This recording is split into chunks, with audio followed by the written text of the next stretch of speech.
fokus kita salah, maka apapun yang kita bangun di atasnya jadi salah. Kita pakai waktu kita untuk hal-hal yang salah. Kita akan habiskan energi kita, uang kita untuk hal-hal yang salah.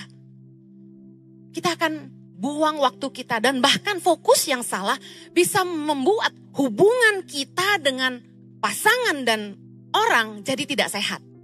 Mari kita belajar. Fokus yang salah yang pertama adalah ketika fokus kita itu selalu kepada hal-hal yang tidak esensi. Apa sih artinya tidak esensi? Hal-hal yang tidak esensi itu hal-hal yang tidak penting, tidak layak, kata Alkitab bodoh, hal-hal yang dicari-cari. Ada kan orang-orang yang sukanya ngeributin hal-hal sepele, bisa paham? Mari kita lihat firman Tuhan, 2 Timotius 2 ayat yang ke-23. Baca sama-sama saya, 3, 2, 1. Hindarilah soal-soal yang dicari-cari, yang bodoh dan tidak layak. Engkau tahu bahwa soal-soal itu menimbulkan pertengkaran. Jangan suka ributin hal-hal yang gak penting. Jangan suka bertengkar dalam hal-hal yang sebenarnya tuh gak layak dipertengkarkan gitu. Hal-hal sepele, hal-hal sederhana yang sebenarnya bisa dibicarakan dan diselesaikan baik-baik. Jangan buang tenagamu untuk hal-hal yang gak penting ini. Masalah kecil jangan suka dibesar-besarkan. Ayo katakan ke kanan kirinya, masalah kecil itu jangan dibesar-besarin. Dan satu lagi, katakan ke kanan kirimu, jangan suka cari masalah. Siapa di sini yang suka cari masalah? Bertobatlah. Dulu ada anak asrama dari Sumba. Kami bantu asuh dia karena dia anak pendeta di pedalaman gitu. Anaknya kecil, tapi jagoan. Satu kali saya dilaporin sama guru sekolahnya. Anak ini suka berantem di sekolah. Zaman itu asrama Jakarta belum ada. Saya nolongin 2 anak pendeta dari Sumba. Dua-duanya bandel. Satu perempuan, satu laki-laki. Minta ampun. Dia bilang gini, udah lama nih gak berantem, gatel nih tangan gitu. Wah astaga, ada loh yang suka berantem, jangan salah. Kayak kalau gini loh, kalau gak ribut tuh kayak gak afdol gitu loh. My God. Firman Tuhan berkata gini, jangan suka bertengkar. Tahu gak siapa yang suka bertengkar? Orang yang lekas gusar. Orang yang lekas gusar suka bertengkar. Firman Tuhan berkata, Amsal 29 ayat 22. Si pemarah menimbulkan pertengkaran. Orang yang lekas gusar banyak pelanggarannya. Jangan suka bertengkar sama orang. Jangan suka cari gara-gara. Jangan suka emosi lah. Salah satu buah roh itu penguasaan diri. Katakan sama diri sendiri sekarang, kuasai emosi. Hati-hati, jangan suka gampang emosi. 1 kali Anda selamat, 2 kali Anda selamat, 3 kali belum tentu. Anda cari gara-gara sama orang yang salah, selesai. Ingat, kuasai diri. Jangan suka bertengkar sama orang. Hati-hati dengan lidah. Karena seringkali perkataan kita bikin masalah. Katakan sama diri sendiri, hati-hati dengan lidah. Perkataanku bisa bikin masalah.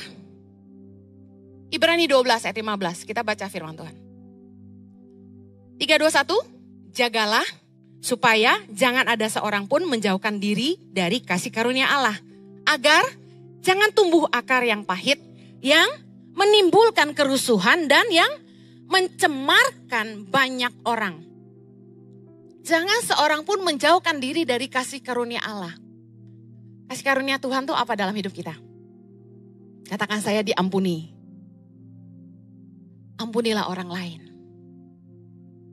Jangan suka pahit sama orang. Perkataan mulut meluap dari mana? Yesus berkata perkataan mulut meluap dari hati. Kenapa orang mulutnya suka nyakitin orang? Kenapa perkataan tuh suka pahit? Karena hatinya pahit. Kata firman Tuhan, hati yang pahit akan menimbulkan kerusuhan dan mencemarkan banyak orang. Kok bisa? Hati yang pahit itu bikin rusuh, bikin masalah. Kenapa?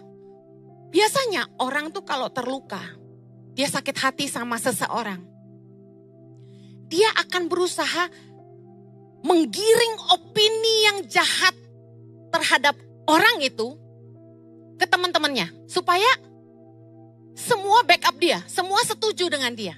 Tanpa kita sadar. Coba istri sakit hati sama suami. Udah mulai cerita ke anak-anak, bener gak? Supaya apa? Anak-anak bela mama. Anak saya tuh bijak banget. Dia gak bela mama, gak bela papa. Dua-dua salah. Tapi banyak orang yang gak bijak. Begitu dengar temannya cerita, lu tahu gak tuh si Henny tuh, nyebelin banget orangnya, tahu gak? Udah, masa sih? Kenapa dia? Galak. Kok baru tahu? Emang khotbahnya galak? Kalau ngomong bacotnya gede, kok baru tahu? Kan mantan penyanyi. Sedap katanya. Tapi orang yang dibisikin jadi ikut benci. Padahal punya masalah enggak? Gak punya masalah. Betapa jahatnya omongan lidah. Makanya firman Tuhan berkata, supaya jangan tumbuh akar yang pahit yang menimbulkan kerusuhan. Di Jakarta, berapa kali ada keonaran, ada kerusuhan. Gara-gara apa Bapak Ibu? Hoax. Berita-berita yang membuat rusuh. Omongan pada mungkin beberapa orang saja bisa merusuhkan satu kota. Omongan itu kata firman Tuhan mencemarkan banyak orang. Tahu nggak kenapa? Karena ketika kita menumpahkan sakit hati kita sama seseorang kepada orang banyak, kita lagi ngotorin hati nurani banyak orang. Bukankah firman Tuhan berkata dalam Amsal 4 ayat 23, jagalah hatimu dengan segala kewaspadaan karena dari situ terpancar kehidupan. Kita harus jaga hati. Hati kita harus murni. Firman Tuhan berkata, siapakah yang boleh naik ke atas gunungnya Tuhan? Mereka yang bersih tangannya dan suci hatinya. Hati kita tuh berharga bagi Tuhan. Karena waktu kita tidur malam, Tuhan menyelidiki hati kita, kata Raja Daud. Hati kita harus murni. Gak boleh marah sama orang, gak boleh benci. Gak boleh pahit. Gak boleh simpan kebencian di hati kita. Orang gak punya masalah jadi benci sama orang itu gara-gara omongan kita. Bahaya gak? Hati-hati, menimbulkan kerusuhan dan mencemarkan banyak orang. Ngotorin hati orang banyak.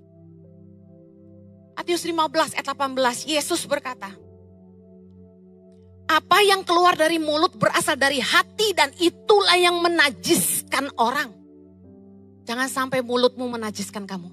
Amen. Saya mau pesan kepada pelayan-pelayan Tuhan. Jangan suka bertengkar. Makanya kalau lagi dengerin saya khotbah jangan main HP. Dengar firman Tuhan. Jangan suka bertengkar. Anak Tuhan tidak boleh bertengkar. Pelayan Tuhan gak boleh bertengkar. Malu-maluin Tuhan. Di gereja kok ribut-ribut. Urusan parkir aja bisa ribut. Ngisin-ngisini wong. Orang Surabaya bilang. 2 Timotius 2 ayat 24 sampai 26 kita baca yuk. Sedangkan seorang hamba Tuhan tidak boleh bertengkar. Tetapi harus ramah terhadap semua orang.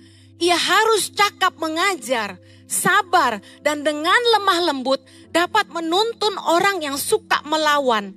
Sebab mungkin Tuhan memberikan kesempatan kepada mereka untuk bertobat. Dan memimpin mereka sehingga mereka mengenal kebenaran. Dan dengan demikian mereka menjadi sadar kembali karena terlepas dari jerat iblis yang telah mengikat mereka kepada kehendaknya.